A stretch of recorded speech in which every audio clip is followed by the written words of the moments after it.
Garden Basics with Farmer Fred is brought to you by Smart Pots, the original lightweight, long-lasting fabric plant container. It's made in the USA. Visit smartpots.com/Fred for more information and a special discount. That's smartpots.com/Fred.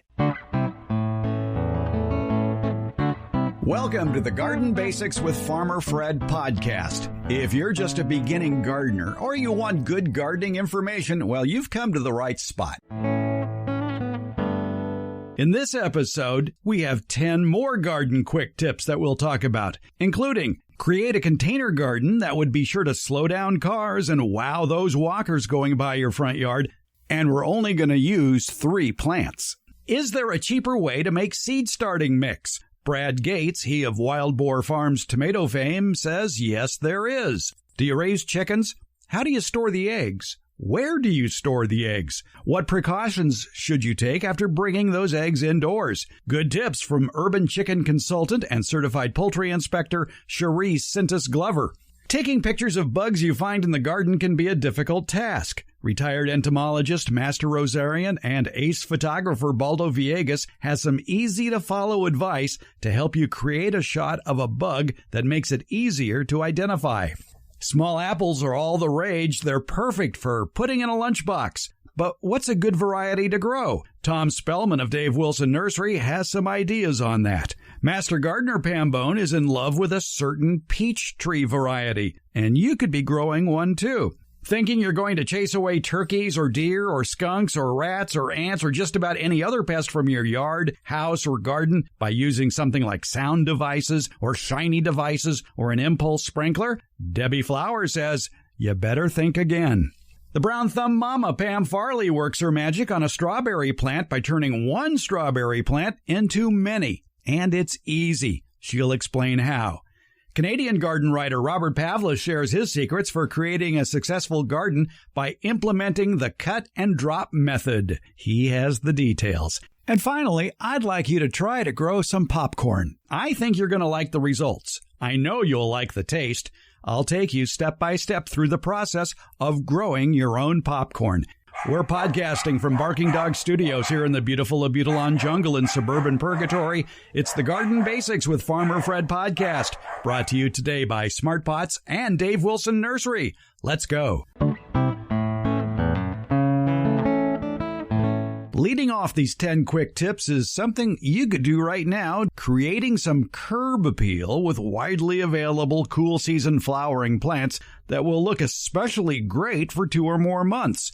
Nursery owner Julia Oldfield has some ideas for creating a 3-plant combination, a spiller, chiller, thriller floral display that'll slow down any passerby who decides to take a look.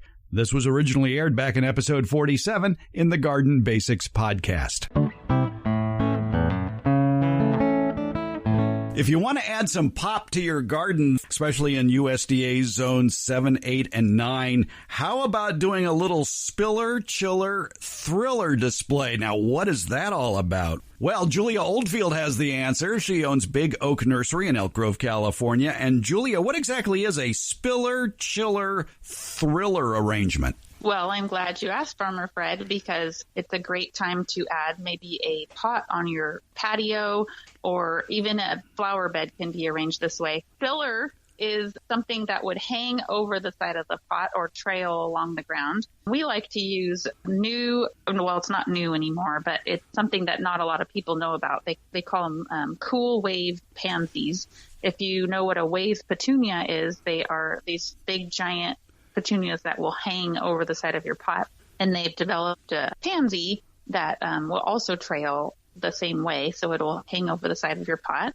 And then you have your chiller, which just sits in the center. Its primary job is to fill the pot up in the middle and just chill and sit there and be beautiful. We like to use ornamental kale. You have your purples and your pinks and your white. And then you can even add some calendulas, orange and yellow. Those are good fall colors. The orange calendula with the purple kale is absolutely stunning together. And then you'll have your thriller, which is the plant in the center that sticks out of the pot and just pretty much waves at your neighbors because it's so beautiful and so tall. We like to use the taller snapdragons. They will just bloom and bloom, and they come in all the different colors. So you can really get a mixture of colors or your favorite colors together. And it just really fills in your pot and makes your pot look full and just absolutely stunning. And you can do it in your flower bed too. You can have the lower pansy in the front and then a medium plant like a calendula. And then in the tall back, you have your snapdragons. And that way you can see the 3 layers. If someone's driving by, they can see all 3 layers because you have them arranged by height. What a great display of color for the gray days ahead. A spiller, chiller, thriller of cool season plants. The cool wave pansy in the front, trailing over the pot or in the front of the garden. The chiller, the standout color that's, I won't say permanent, but it lasts a long time. The ornamental kale and the calendula. And then that big plant in the back or in the middle of the pot, the thriller, those snapdragons that can get 24 to 36 inches tall. Julia Oldfield, thanks for explaining Spiller, Chiller, Thriller for us. You're welcome, Farmer Fred. We might be enjoying the cooler weather of mid-fall right now, but in just a couple of months, we're going to be getting ready to start tomato plants from seed. Brad Gates, he's the owner of tomato seed company Wild Boar Farms, and he has some quick tips on planting as well as a less expensive alternative for a tomato seed starting mix. Originally aired in episode 79 of the Garden Basics podcast. I mean, frankly, for the home gardener who's transplanting little tomato plants into slightly bigger containers, you could just use a good quality potting mix at your favorite nursery. Yeah, I always use, that's when I'd use regular potting mix, that's what I would do. You can top off the trays, and if anything's bigger than, say, your pinky fingernail, pick it off the top. You can also run them through like a 1/4 inch screen, just regular high quality potting mix, just screen it at a 1/4 inch, and it makes perfect seed starting mix. Excellent tip. And of course, as the tomatoes grow in that 3.5 inch pot, they can get kind of lanky too. But if you give them full sun, like what you have here in this greenhouse, they will tend to be fairly upright. But do you find you have to prune them? No, if you give them plenty of light, and that's why I like the cool nighttime and then not too hot during the day in here, will make them a little bit stockier.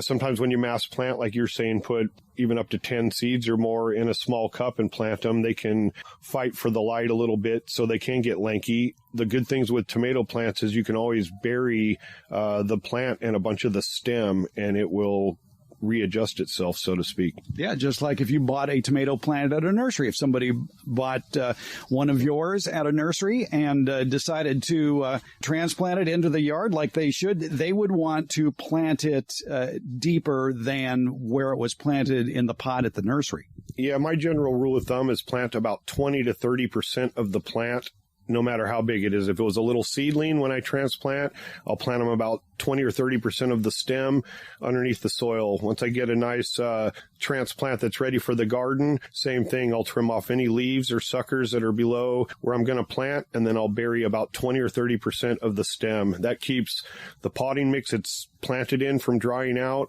That keeps, when the wind in the spring is blowing your plants around, it makes it a little further down in the soil so it can handle the wind, and it will also regenerate roots on the stem where it comes in contact with the moist soil. Do you raise chickens?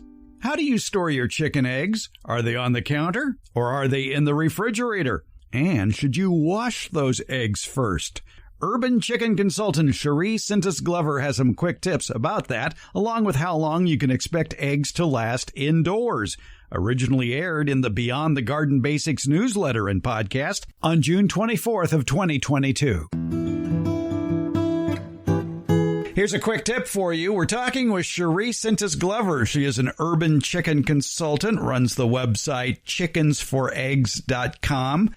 And there's been some sort of interesting talk on the internet about eggs. Can you leave them out on your kitchen sink? Should you wash them first? Cherie, what's the deal with washing eggs and leaving them out of the refrigerator? That's an excellent question, or I should say, excellent question. Thank you. So you're very welcome. So there's always a debate, right? You have half of the people want to keep the eggs in the fridge at all times. The other half like to maybe, especially if it's their own backyard eggs, maybe leave them out on the counter. And the truth is it's a little bit of both, right? So what's super cool about chickens is that when they lay an egg, that egg is actually porous, but it has the chicken actually lays it with a film, right, that covers that egg and protects it. So it keeps it from bacteria from getting inside of that porous eggshell. And so if you do bring in eggs from your backyard, for instance, you have a laying flock and you're collecting your eggs for the day, you can absolutely bring them in. You can keep them out on your counter. It's not going to be a huge issue, especially because they, again, have that natural protective layer that's covering that eggshell. Now, most of us backyard chicken keepers will realize, though, that chicken eggs tend to get a little dirty sometimes, right? Especially in the nesting box. So you're going to be tempted to wash them. If you do wash them, that is totally okay and perfectly reasonable to do. But there's a couple of tricks. The first one is if you do wash that egg, you want to use a special, they actually have egg wash brushes that you can use that are gentle on the eggshell. But you want to use water that's actually warmer than the temperature of the egg. And the reason for that is it will keep from forcing bacteria in through that porous eggshell. And so make sure the water is warmer than the egg. The other thing you want to do is once you have washed those eggs, then you probably want to put them in your refrigerator. You've removed that protective coating, and now the refrigerator makes sense. When I bring eggs home from the grocery store, I know that they've been washed, they've been cleaned. I'm going to put those automatically in my refrigerator. And then the daytime temperatures, right? In the middle of the summer when it's so hot, I'm probably not going to leave my eggs out for too long if they are out on the counter. I'm going to probably put them in the refrigerator a little bit more quickly. But if it's in the middle of winter, I'm going to probably keep my chicken eggs out on the counter for a while. For a while, a couple of weeks? Oh, let's see. Well, it may be for a week or two, and they're usually just fine. But I tend not to keep my house too warm, so maybe that factors into it too. Really, if they're your own eggs, if you haven't washed them, they will definitely keep, or at least for a few days, if not a week or two. But if you wash them, then again, that's going to change that shell and remove that coating, and then you're going to want to refrigerate them. And for refrigeration, what is the usual time that they're good in the refrigerator? That's the amazing thing about eggs. So you can actually, keep them for at least several weeks, even a month or more. And there's a neat thing that you can do with the egg to kind of tell if it's maybe past its prime. So obviously, if you have fresh chicken eggs, you're going to want to eat them when they're fresh, right? When within that week that they're laid. But if you can't do that and they end up being 4 weeks old, oh my gosh, by all means, those make the best hard-boiled eggs. The older eggs always work better. Save those older eggs. But the trick that you want to do to maybe see how fresh they are is you would take a bowl of warm water, of course. Remember, we want the water to be warmer than the temperature of the egg. And then all you have to do is place that egg in that water bowl and then watch to see if it rises to the top, if it floats, or if it sinks to the bottom. If it rises to the top, then that means it's probably perfect for hard boiling. If it's still down towards the bottom of the water bowl, then you can probably use it for your fried eggs or scrambled eggs or anything like that. So that is the trick. But remember, the water needs to be warmer than the temperature of the egg. So fresher eggs sink and older eggs float. Yes, there we go. What a great way to say it. Now I know a lot of people are asking the question, what is the temperature of an egg? Oh, gosh. You're going to ask me that. That's going to be a hard question. Let's see. Let's see. It depends on the room temperature. So with an egg, you have to be careful because if it's fertile, this is kind of one of those weird kind of chicken geek kind of things. So a fertile egg will start developing at about 55 degrees or warmer. So if you do have fertile eggs and you don't want them to develop an embryo, you have to keep them below 55 degrees. How does this happen without a rooster around? Well, yeah, if you have a rooster. Oh, okay, all right. Then you're going to have to think about that. Okay. There you go. All right. Sorry. You had me worried there. But no, as far as they're magically fertile. No, well, so chickens will typically lay about 475 eggs in their lifetime, give or take maybe 10. And it depends on the breed. It depends on, other factors, because remember that chickens need to have so many hours of daylight in order to receive the chemical trigger to lay an egg. And that magic number is about 14. So when you hear that, people say, oh my gosh, my chickens are not laying in the winter, it's really not because the weather is colder. It's actually because the number of daylight hours has decreased. So it takes them longer to lay one egg, right? So if they're getting only 10 hours of daylight a day, it's going to take them 2 days to get that chemical trigger to lay an egg. So remember, they need 14 hours. What you'll find is that in the commercial facilities, for instance, or sometimes if you do want your hens to continue laying consistently through the colder or the less daylight hour months, what you can do is you can actually set up a light and give them that extra number of daylight hours, kind of trick them into it. So you'd want to have the light, though, not stay on at night, but actually come on early in the morning. So some people do actually add a light to the coop to keep them laying consistently. But that does mean that your chicken they'll be going through that 475 eggs that they're going to lay in their lifetime. They're going to go through that much more quickly, if that makes sense. Yes, that does make sense. Is there a special kind of light bulb? No, any type of light will work. And I just want to premise with, if you do opt to add a light to, some kind of light source to your coop, especially during the colder months, make sure that it's not a heat lamp. And the reason for that is because there's such high fire danger. Sometimes people will think, oh, okay, I'm going to go ahead and add a light source, but gosh, I might as well just get a heat lamp because it's going to be cold. Well, but there's so much danger when it comes to fire starting because of those heat lamps. Don't chance it. Just go with a regular light bulb, and the chickens won't need the extra heat anyways. They'll be fine. There's a lot of chicken quick tips for you from Cherie-Sintes Glover of chickensforeggs.com. She's an urban chicken consultant, a certified poultry health inspector as well. Thanks for the quick tips, Cherie. Hey, you're very welcome. Thank you so much, Fred. We get a lot of garden questions coming in asking us about garden bugs. Primarily, what is it? What is this creature? Is it a good guy or a bad guy? Well, a lot of times a picture of the suspect is included in that text or email. And I'm here to tell you, we all wish those pictures were just a little bit better. Retired entomologist, master Rosarian, and ace photographer Baldo Villegas has some quick tips for taking better pictures of garden insects. Originally aired in episode 200 of the Garden Basics podcast. We like to answer your garden questions here on the Garden Basics podcast. A lot of you like to send pictures of bugs that you can't recognize. As long as you tell me where you're from and maybe take better pictures, we'll get into that. I can help you out because I have contacts. I know people who know bugs, including this guy right here. If you're looking at your phone, you can see that it's Baldo Villegas, retired state entomologist, master Rosarian, or you're above master Rosarian now, aren't you, Baldo? You're like a emperor Rosarian? What? No, I'm still a master Rosarian. Okay. I do a lot of identification of insects from all over the world for people. Yeah.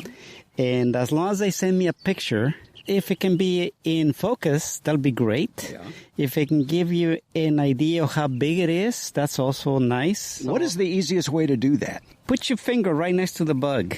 One of your fingers, and then that way I can get an idea of how big it is. Also tell me how common it is in your garden. I like to kind of get an idea if it's really a pest or not. Most of the insects that I see are not pests. They're innocent bystanders that just come to the roses or to the plants just to take a little drink of nectar or get a little bite of the pollen. You know, speaking of taking a drink, Baldo likes to walk his acreage here carrying a mason jar full of alcohol. Not full of alcohol. Okay, half full of alcohol. And it's rubbing alcohol. All right. But this is a great way to get that picture of that bug is you capture it first, and then you can put that dime or your finger or whatever next to it so other people can get an idea of just how big the bug is. Correct. So tell me about your mason jar of rubbing alcohol. I fill it just a little bit of alcohol, and then I go around in the mornings through my garden. I enjoy my garden every morning, and then I look for unusual stuff that might be flying by. Several years ago, I found a little tiny insect called a sawfly. It turned out to be a new pest for this area, and a lot of gardeners have a lot of problems with this sawfly. Common name is a rose slug.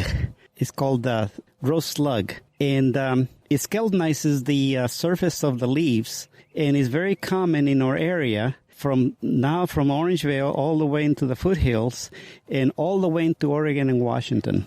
And entomologists get really excited when they find something new. Yes, I first found it in this area in 2013, and since then it's become a major pest. Baldo is famous for all the bugs that he's discovered in the Sacramento area. Now, we are in Baldo's acres, and being a master Rosarian, the last time I heard, Baldo, you had over 1,000 roses. I think it's more than that. I have 1,500 roses in the ground, and then over 1,000 potted plants. But the beauty of being in a rose garden of that size here at the end of April and early May, it's all in bloom. It's just gorgeous here. Yes, my garden is going to be in full bloom for the next 2 weeks. So I'm going to be enjoying my garden every day. All right, let's talk more about taking pictures of bugs that you need to get identified. So like you say, it's important that people send as much information as possible when they send that picture of the bug, where they found the bug, maybe what season they found the bug in. Tell us about your garden, what you're growing, maybe the activity of that bug. Does it fly a lot, or is it just slowly crawling along? What is it doing? When you take a picture of a bug, and especially if you've captured it in alcohol and you can pose it, what items on a bug are you looking most at for a positive identification? The best thing to do is get several of the insects, because you might be seeing the immature stages of the insects. So it's also very important to get the adults, because the adults are much easier to identify. The nymphs, or the immature stages of some of these insects, oftentimes are very difficult to identify by a lot of entomologists. But a few entomologists can do it. I know a lot of the immature insects for this area, but if somebody sends me a picture from Connecticut or Massachusetts and they show me a moth, I don't know when the heck that is. So what I do is I have friends who know friends. I send them to friends in that area, and they identify them for me, and then I get back to the person with the correct identification, and maybe if it's a pest or a beneficial or something that just passing by. When you're looking at a bug, an adult bug, trying to identify it, are you looking at the number of legs, the antenna, or what? All insects have 6 legs, antennae. The legs are in the thorax. Yes, those are, all insects will have that.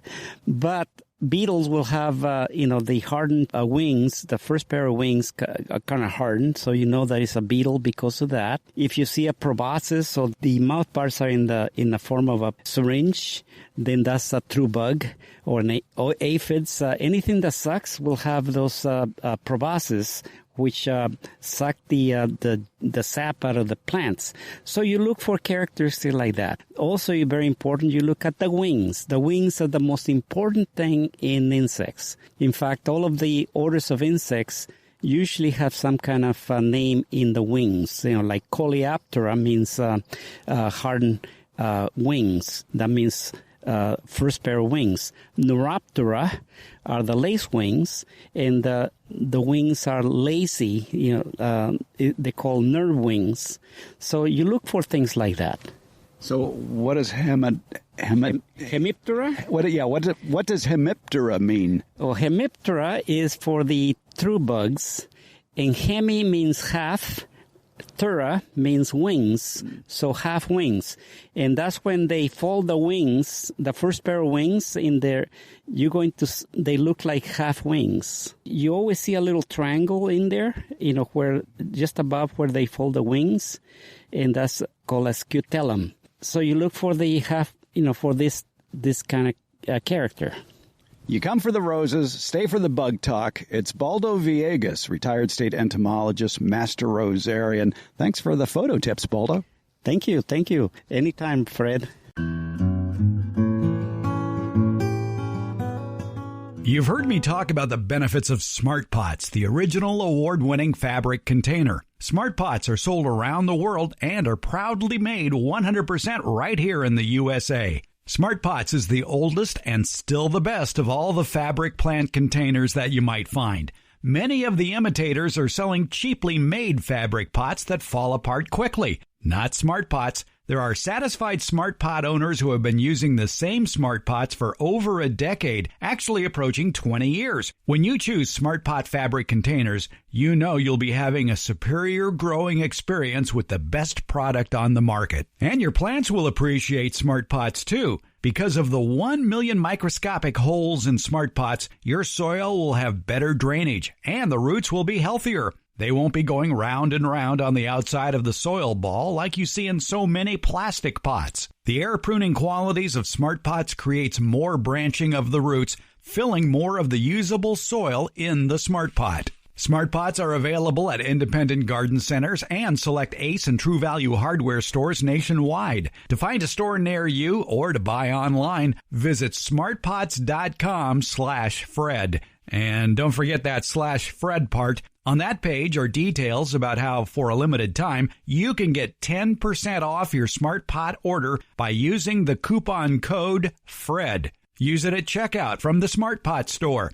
Visit smartpots.com/Fred for more information about the complete line of Smart Pots lightweight, colorful, award-winning fabric containers. And don't forget that special Farmer Fred 10% discount. Smart Pots, the original award-winning fabric planter. Go to smartpots.com/Fred. We have a quick tip on fruit trees from Tom Spellman of Dave Wilson Nursery. Back in episode 107 of the Garden Basics podcast, we chatted with Tom about the Hudson's Golden Gem apple. That's a rare high-chill apple that's really very, very tasty and is known for producing lots and lots of apples on the tree. Now, those apples are on the small side. But as Tom explains, there are some benefits to having small apples, especially if you have school-aged children. We started in our fourth year of the project, we started thinning because we had so many clusters that were blooming and setting, 6, 8, 10 fruit in a cluster. So we started thinning all the fruit down to 2. But this is one that I actually went in a couple of years ago and thinned down to 1 because I couldn't get the fruit size up to quite where I wanted it. And that made a difference. But what really made the difference to me was the flavor. I mean, this was just an absolutely wonderful variety. And again, it's an old cider variety. It's a variety that you could use to make apple pies. It's a variety that you could just eat fresh. And when I start to think of big, big fruit has never really impressed me. Big fruit is something they can get more money for than small fruit. But when you look at where the market's going with things like that, if you look at cuties and Halo's mandarins and you start looking at some of the things that they're marketing in a smaller size, our cherry plums or the Plueri varieties are a good example of that. They're golf ball size or ping pong ball size, but they're just flavor packed and just absolutely delicious. So this, I think, would be a great variety and would store very well in not necessarily even in a refrigerator, but in a cool, dry, closet space or something like that. I think you could store it for several months through the winter. And what a great variety to put into kids' lunches. And I mean, if I would have had fruit like that when I was a kid, I don't think I would have ever eaten a Snickers bar. That's Tom Spellman of Dave Wilson Nursery talking about the Hudson's Golden Gem apple. Tom is conducting trials in Southern California, growing several varieties of high-chill apples in a very low-chill area of Orange County. And he's finding that there are several varieties, including the Hudson's Golden Gem, that do well in a very, very mild climate. If you want more information about his trials and other picks for the Southwest, visit davewilson.com. So now you're thinking about getting that Hudson's Golden Gem apple. Well, here's another delectable piece of fruit that you might want to be growing in your backyard orchard, the Suncrest peach. Master Gardener Pam Bone told us all about it back in episode 183.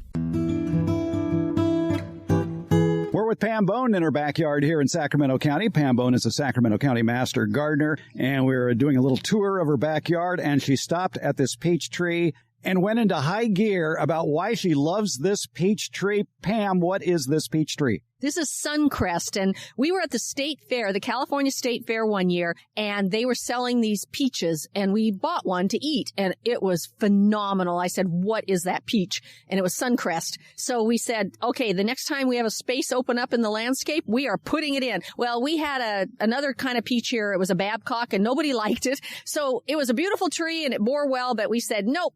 We're taking it out, and we planted the Suncrest, and I don't regret it at all. It has the most delicious peaches. It bears beautifully. You can keep it nice and small, and yet look at this crop already developing. Beautiful tree. Wonderful. Now, we should point out, too, it looks like you've been doing some thinning of the fruit. A little bit more to come, but basically you're looking for about the width of a fist between the remaining pieces of fruit in order for that fruit to develop a good size. Yes, this is one thing that both of us get out here and do, and we've already done one pass through. We kind of wait to just make sure, just in case you get a little bit of drop, if something happens or whatever. But the most critical one is when the fruit is still as small as it is here. And that's going to give you the best size. So we're looking for that. And so, yes, I can see right here. Here's a double. I can just pinch it with my finger right now and take it off. And I think I'll do that while we're standing here. So I'll make sure. Now, you've kept the tree at about 6 feet tall, and it's got about a 6-foot spread, too. So it makes a very nice-looking shrub that probably gives enough Suncrest peaches for you and everybody. Actually, it produces so much fruit that I was actually able to freeze 2 quarts of peaches in addition to making a peach pie and eating fresh peaches on this tree. And this tree is only, I think, 5 years old now. It's truly amazing. It has just grown beautifully, bears beautifully, and the fruit is just delicious. And it's a good-sized fruit, but you do have to thin in order to get that as well, too. But you're right. We're kind of now at the stage where we've developed the main scaffolds. The secondaries have been developed. We've got our tertiaries, and now we're just maintaining the height and going to keep it as is. There you go, the Suncrest peach. You may want to plant one. Pam Bone, thank you. Thank you. You have a small yard and you think you don't have the room for fruit trees? Well, maybe you better think again, because Dave Wilson Nursery wants to show you how to grow great-tasting fruits like peaches, apples, pluots, and nut trees. Plus, they have potted fruits such as blueberries, blackberries, raspberries, boysenberries, figs, grapes, hops, kiwi, olives, and pomegranates. These are all plants that you can grow in small areas. You can even grow many of them in containers on patios as well. It's called backyard orchard culture, and you can get step-by-step information via the Dave Wilson YouTube videos. So where do you find those? Well, just go to davewilson.com, click on the Home Garden tab at the top of the page. Also in that Home Garden tab, you're going to find a link to their fruit and nut harvest chart. You can be picking delicious, healthy fruits from your own yard from May to December here in USDA Zone 9. And something else you're going to find in that Home Garden tab. You're going to find the closest nursery to you that carries Dave Wilson's quality fruit trees, and they're in nurseries from coast to coast. So start the backyard orchard of your dreams at davewilson.com. You're listening to our second compilation here on the Garden Basics podcast of quick tips, nuggets of sound advice to be a better gardener. And this is a new quick tip from America's favorite retired college horticultural professor, Debbie Flower, on warding off pests inside and outside the home. Her advice? If you're expecting to dissuade the pest, be it an insect or a four-legged culprit, if you're using sound, lights, shiny items, or water, you better be warned. That won't last for very long. Here on the Garden Basics podcast, we like to give you a quick tip now and then, and today's tip is about pests. Four-legged pests, two-legged pests, indoor pests, outdoor pests, and the way they adapt to their surroundings. Debbie Flower is here, America's favorite retired college horticultural professor. And today, let's talk about, Debbie, habituation. Okay. I saw an ad, came across my email for a new miracle product to eliminate pests indoors, get rid of them quickly and naturally. Do you want to discover the best way to eliminate pests from your home? Take note, because below you'll discover how you can do it easily. Well, it's something you plug into a wall. We plug a lot of things into walls these days. We do. This looks like my Roku remote control. Aha. But this one only has one big button on it, and you plug it into the wall. And it says, if you're having trouble getting rid of insects or pests in your home or workplace, then this product is exactly what you need. It's a state-of-the-art ultrasonic pest repellent that uses ultrasonic waves to keep cockroaches, rodents, and other pests out of your home. Get rid of pests forever. What a dream come true. Yes, what a dream come true. But, it's not true. You look up any pests, from insects to birds to possum to deer, and you hear about all these devices that are available to control mice or geese or whatever. And it usually involves sound or water or lights. Or vibrations. And you know something? It will work at first. Yes. Momentarily. Yeah. It's something new in the environment that they haven't figured out yet. So they stay away till they have some time to figure it out. Well, I think they keep coming back and they hear it and they turn around and run. They come back, they hear it. Stick around a little longer, maybe. Maybe back up a few feet and go, oh, what was that? And then the next time they go, oh, never mind. Let's just do it. Right. Yeah. That's the way nature works. Right. And that's what habituation is. It becomes a habit for them to experience it, and it doesn't interfere with their life. They learn, so they just keep eating. It's like motion sprinklers to keep whatever off your yard, geese or turkeys. These motion detectors are usually hooked up to a sprinkler, an impulse sprinkler. The water comes on. Well, the sound frightens them. The water at first frightens them. They go away. Before you know it, they're coming to your place for a shower. Yes. Feels good now. Yeah. Yeah, nothing bad has happened. Right. Habituation. Yeah. And I think in this case, this ultrasonic device works the same way in that, it'll work temporarily, but the more they hear it, the more they'll get used to it. My concern, though, has to do with your pets. And what are they hearing? And for that matter, what is a human hearing? You may not be able to ascertain what you're hearing, but your head is. Right. It may be having an effect on you that you don't even realize. Right. It might be sending you, who knows, secret messages to send all your money to Albania or something. And there have been official scientific studies done on these things with control and, full scientific experiments which show that they do not work, that there are some slight reactions by some species, but they've been tested on ants, cockroaches, mosquitoes, bedbugs, rats, and mice. The mice and birds. The mice were initially repelled, but then they became habituated to the sound. When they do get a response, like from the mice, it's only at a very specific ultrasonic wave. And this product you're talking about talked about rodents, which is mice and rats and other things that have to grind their teeth down, and cockroaches, which are a very different species of pest. So they obviously have not tuned this ultrasonic wave to any specific animal, but the scientific experiments still show that even if you get it tuned to the right wavelength, it doesn't work. They become habituated. There's a glimmer of hope for a few species, but it's not something that is commercially available or even completely worked out yet. The closest that habituation can be thwarted, and I think we see that in the local vineyards, is come harvest time. The grapes are edible, but they still need a 2 or 3 week more in order to fully mature, making them ripe bird food in the meantime. So how do the growers keep the birds out of their ripening grapes? And they usually employ several devices in order to do it.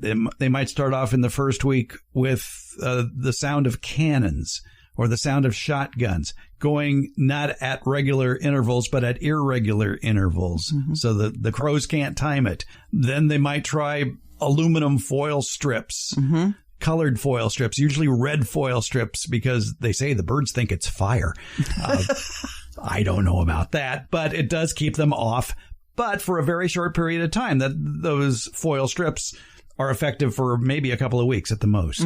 But that may just be enough time for you to get your crop in. Right. If you're growing grapes. Yes, they all work for a brief amount of time. Yeah. But this is not, these plug-in products for the home are not going to solve your rodent problems or your insect problems.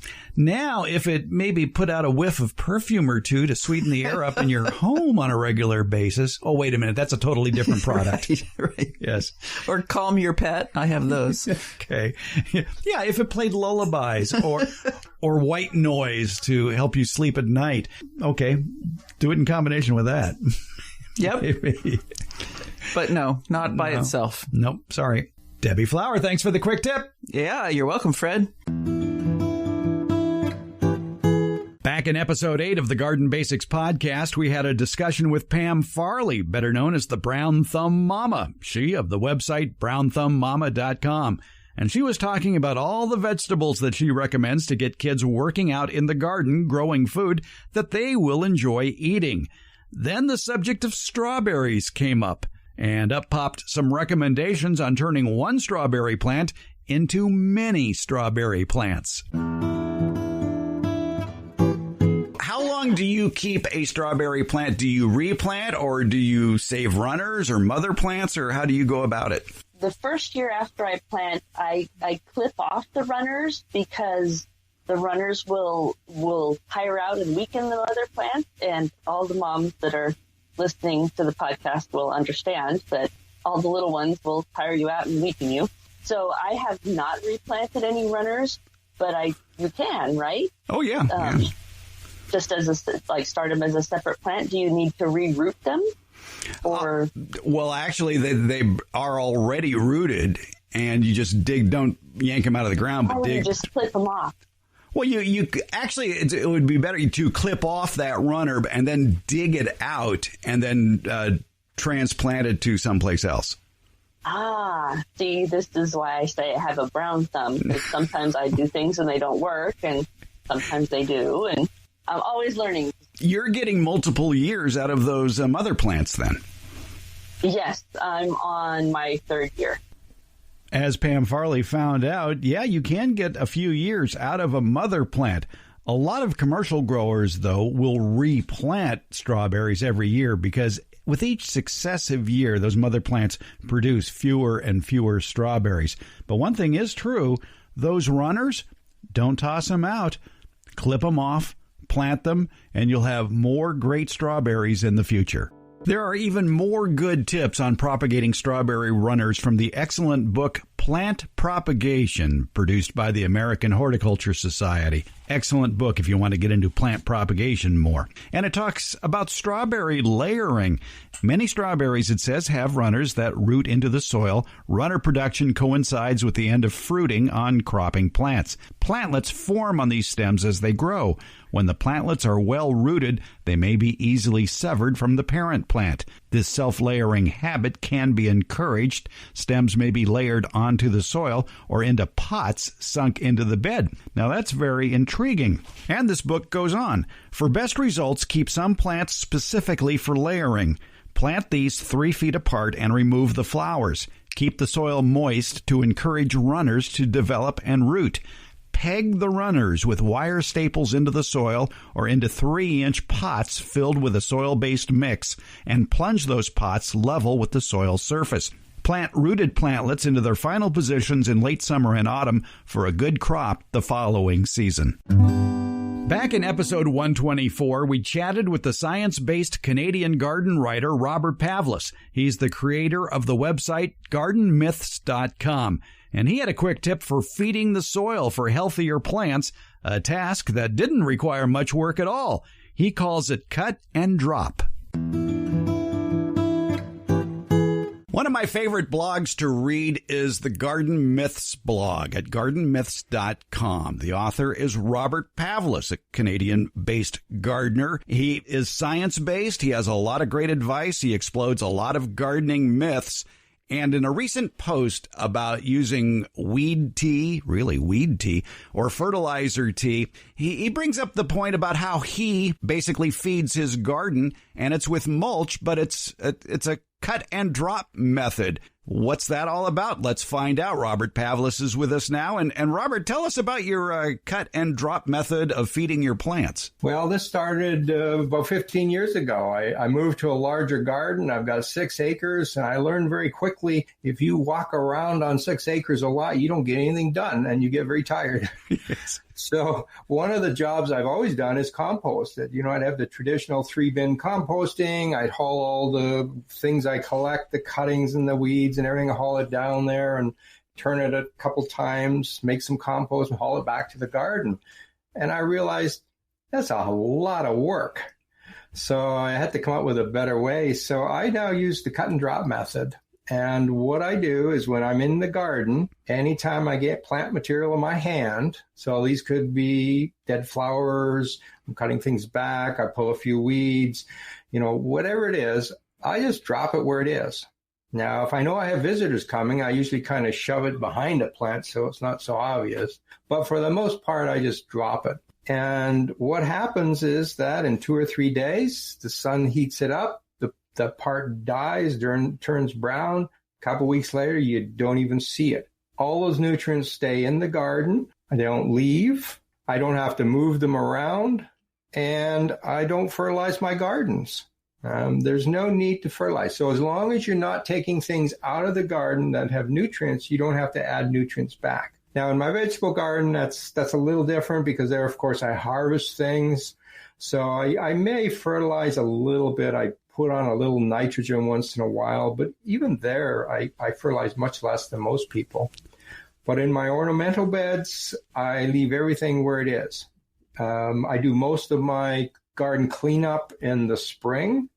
We're starting to understand that garbage that's laying around the garden is critical for native insects to live. And so we leave it in the fall. And what I do is I come out in the spring, and if it's laying on the ground, I just leave it. Hosta leaves, they'll be laying on the ground. I don't have to clean those up. Nature does that for me. The flower stalks from a hosta, they're still standing up in spring here. Our winters aren't long enough, I guess, to knock them down. So I cut those up into sort of 6-inch pieces and just drop them around the hosta. So cleanup is very quick because I don't have to move things around. I just cut it all. And once everything is, on the ground, I'm done cleanup and I leave it there. And I agree that, very early on in the spring, before the plants start growing, you do see little bits of stuff here and there. But very quickly, those things grow. The tulips come up, the daffodils are up. You're looking at the flowers, and you don't notice the rest. In a couple of weeks, it's all covered with new plant growth. And it all composts on its own. We don't have to put all that effort into it. Same with leaves. They drop off the trees, and for the most part, they stay where they are. I have a couple areas with big maples that get too many leaves, so those I rake half of them off and move them somewhere else where they can be used. I've stopped raking leaves out of beds. I go around the lawn and I rake those leaves into the bed that's closest, and I'm done. I don't want to spend time, playing around with leaves. And I find the system works really well. And if you go in nature, if you go into woodland, that's what happens. Everything drops to the ground and magic happens. The insects come out, the bacteria come out, the fungi come out, they digest it all. 6 months later, it's all gone and underground. And that happens automatically in my garden as well. I noticed in the post for that on the cut and drop garden that you posted at gardenmyths.com that a lot of people were commenting that, well, yeah, sure, that's going to work for you because you get summer rain. Does this work in dry climates? Yeah, well, what will happen is in fact, summer rain here in late July and August, we typically have very little rain. I can go 6 weeks without rain. So we're kind of a weird place here. We get lots of rain in spring and fall, but the summers can be very dry. But what happens is you have this leaf of something. It dries very quickly. It goes brown. Now, it may not decompose as quickly as in a compost pile because, a compost pile is hot. We keep it higher moisture level there. It's piled high, so it retains the heat and so on. So composting works faster. But this leaf will go brown, get crumbly, it'll break up. dew worms will come up and grab some and take it underground. And I can tell you in a few months, it's gone. Robert Pavlis, good advice on easing your fertilization of your plants. It's a great way to have time to do other things in life. Garden Myths is the name of his book. You can find out more information about it at gardenmyths.com, plus his other writings. And he has a YouTube page as well. And that YouTube page, Robert, is? Garden Fundamentals. Garden Fundamentals. Robert Pavlis, we learned a lot about easing our fertilization chores. Thanks so much for the quick tip. No problem. Pleasure being here. Here's one thing I'm doing this spring. I'm cutting down on the number of tomato and pepper plants I'll be planting because I want to use a lot more of my prime garden space for a crop that I seem to never have enough of: heirloom popcorn. I usually run out of this very healthy homegrown snack by December. So what is heirloom popcorn? Well, for one thing, it is far and away much tastier than that stuff labeled popcorn that they sell in bags next to the potato chips, and it has much more flavor than most hybrid varieties of unpopped popcorn. Plus, some heirloom popcorn varieties have the added benefit of having soft, crunchy-tasting leftover kernels, unlike those hard kernels at the bottom of a popcorn bowl that could crack a tooth. So how do you grow popcorn? Here it is from way back in episode 4 of the Garden Basics podcast. We've been speaking today about fun things to do with the kids, and that, of course, includes gardening and also growing kid-friendly crops. And here's one they're sure to enjoy. It's popcorn. Have you ever grown popcorn? Yeah, you ought to give it a try. And especially as interest in healthy eating continues to grow, late April, May through early June is the time for backyard gardeners to make room for that family favorite, and it's good for you, popcorn. It's a dent corn relative, and it's one of the best all-around snack foods you can munch on. It provides almost as much protein, iron, and calcium as beef. A cup of popped, unbuttered popcorn contains fewer calories than half a medium-sized grapefruit, about 40 calories. Popcorn is a whole grain, and that means it has as much fiber as bran flakes or whole wheat toast. And if you've never tasted homegrown popcorn, you are in for a treat. Unlike the drab sameness of store-bought hybrid popcorn, there are many different kinds available for the home gardener via catalogs, nurseries, and seed stores. If you're looking for popcorn seeds, you might want to start at your local big box store or local hardware store, then go to the nursery, and if that doesn't work, try online and see if they have any popcorn seed left. Some of the better outlets for heirloom popcorn seed include the Southern Exposure Seed Exchange, as well as Baker Creek Heirloom Seeds, and you'll find them occasionally as well at Burpee Seed Company, Park Seed Company, Johnny's, and Harris. Now, you're probably familiar with the traditional big and chewy movie-style yellow hybrid popcorn. Well, you can choose among several smaller, crunchier white varieties, and that includes many heirlooms as well as hybrid varieties. And you know, for fall decorations, it's hard to beat the colorful popcorns that include blue, red, and black kernels. Now, a word or two about heirloom versus hybrid popcorn. What do we mean by that? Well, hybrid varieties are bred to produce more cobs per stalk as well as larger cobs, and hybrid popcorns tend to pop up bigger as well. Well, that sounds really good, doesn't it? There is a downside. The seed you collect from your popcorn harvest from hybrid popcorn will not come back true to the original if you plant it again the following year. Heirloom popcorn tends to have the same problems as other heirloom vegetables. They're more susceptible to insect and disease problems. It's a smaller harvest and smaller kernels. But there is one big upside to growing heirloom popcorn, and that's better flavor. Plus, if you planted the heirloom popcorn away from other varieties of corn, the kernels you collect this year can be planted again the following year, the result being the same great flavor. Among my favorite heirloom popcorn seeds to grow include Wisconsin Black, Dakota Black, Cherokee Long Ear, but my favorite is Pennsylvania Butter Flavor Popcorn. The time to plant your popcorn, usually late May through June, anytime in there, and you would plant popcorn the same way you would plant sweet corn. By the way, don't ever plant sweet corn and popcorn together. You'll have two conflicted crops. You might break a tooth when chomping down on an ear of sweet corn, and the popcorn won't be popcorn. It won't pop up. So to repeat, you have to separate the distance that you plant sweet corn from popcorn by quite a distance. But if you're growing popcorn by itself, isolated, and none of your nearby neighbors are growing sweet corn, you should be okay. So what does a popcorn require to grow? Much of the same requirements as sweet corn. Full sun, a soil that drains easily, no standing water. And what you do is you plant the kernels about 2 inches deep, 6 inches apart. Now, for better pollination, don't plant them in a single row. Plant them in squares, in short blocks. They're wind-pollinated, and that aids the pollination. Thin out the seedlings when they come up to stand about 10 to 12 inches apart. When it comes to fertilizing popcorn, 3 fertilizations work best: at planting time, when the stalks are knee-high, and again when the tassels appear at the top of the stalks.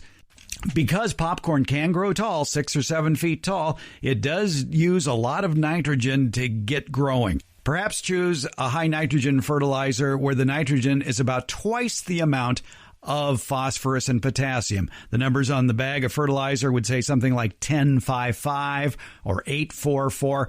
No need to get the really super duper heavy stuff nitrogen fertilizers. Those ones in the single digit would just be fine. You want to irrigate the popcorn thoroughly once or twice a week. And then stand back and wait. Watch those stalks grow. Usually early fall is the time when you're going to be harvesting your popcorn. Here in California, it's early October.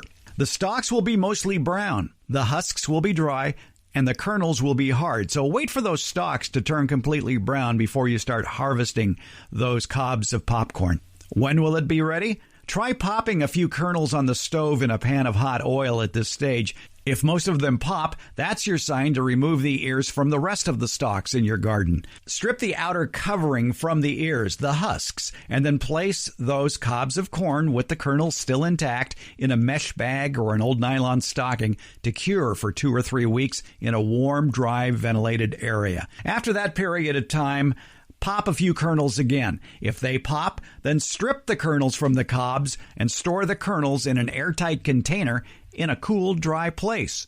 Now, if that popcorn you munch on is a little chewy, that means it's still too wet. Let the kernels dry some more. Popping a few every couple of days until the popcorn is no longer chewy is the way to go. Now, if you get too many unpopped kernels, add moisture to the storage container. Pour a tablespoon of water over that quart of popcorn kernels. Shake it up a couple of times on day 1. By day 3, try popping up another batch. Repeat this procedure until most of the kernels are popping. Probably the most difficult part about growing popcorn, and this is where the whole family can join in, is stripping the kernels from the cob. It's a little difficult. It's a little hard. Buy a cheap pair of gloves and wear those. Or you can buy this device that a lot of seed companies sell. It's called the Little Stripper.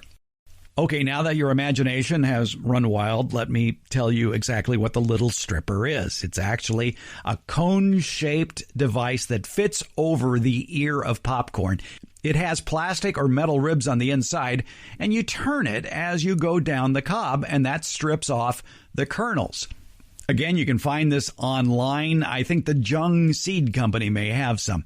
And then again, storage is important. You want to store the kernels in an airtight container in a cool, dry place. And be sure to label it, date it as well. And you want to put the name of the variety on there because if your family really likes it, well, then you can set aside a small bag of those kernels to plant next year. If you want more information about growing popcorn, check out the Farmer Fred Rant blog page and look for the post called Grow Your Own Popcorn.